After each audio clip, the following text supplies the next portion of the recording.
Një koncert i veçantë u mbajt në qytetin e Lezhës, ku artistët e veglave frymore të shkollës Beslidhja dhe ata të Universitetit të Arteve sollën për publikun lezhjan pjesë të njohura të repertorit klasik. Duke fituar vëmendjen dhe duartrokitjet e publikut, koncerti ishte fryti një bashkëpunimi të suksesshëm përmes veglave frymore, ku u gërshetua profesionalizmi dhe pasioni për muzikën, duke krijuar një atmosferë unike në skenën lezhjane. Për nxënësit që rriten çdo ditë mes notave dhe përkushtimit në shkollën Beslidhja, ky koncert ishte një eksperiencë emocionuese dhe një sfidë e re, teksa skena tashmë po bëhet pjesë e natyrshme e rrugtimit të tyre artistik. Sot u argëtuam, punuam shumë gjatë ditëve që patëm kohë për të studiuar dhe ishte shumë bukur për të luajtur. Ishte emocion pak, por ishte shumë bukur në përfundim. Ishte kënaqësia më e madhe që të bashkëpunonim me Akademinë e Arteve. Mendoj që Lezhës i duhej një lloj promovimi të tillë dhe shpresoj që bëhen sa më shumë të tjerë.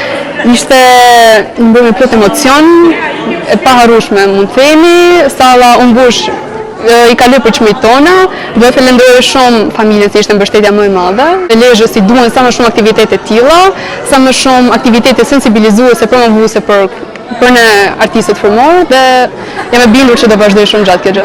Për mua ishte hera parë që dija në koncert dhe ka qenë diçka shumë e bukur, një emocion totalisht shumë i bukur, edhe për bashkëpunim me Universitetin e Arteve ka qenë gjëra më e bukur, duke qenë se ishin edhe profesionista, kishin pak frikë se ndoshta duke qenë se jemi pak më të vegjël, po gjithsesi shumë falenderoj ndaj Zysh Rozanës që bëri bashkëpunim me neve, po edhe me Zysh Anxhelin punën e palodhur që ka bërë. Pas kësaj performance të jashtëzakonshme e para e këtij lloji që vendos në qendër instrumentet frymore, mësuesja e flautit Angela Kapja Hamad dhe pedagogja Rozana Kuka u shprehën se suksesi i këtij koncertit është rezultati i punës dhe përkushtimit të pandërprerë të nxënësve.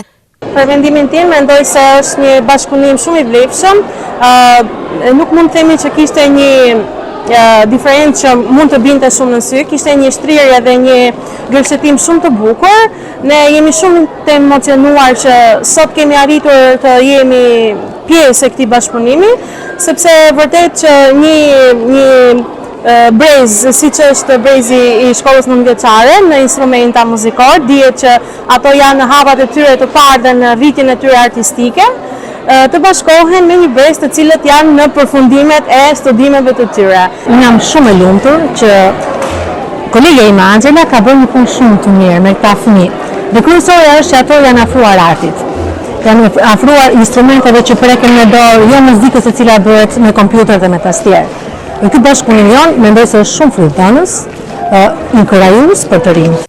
Ky koncert i dha zë jo vetëm muzikës klasike, por edhe pasionit të brezit të ri për artin, një hap i vogël në rrugtimin e madh të muzikantëve të rinj lezhjan.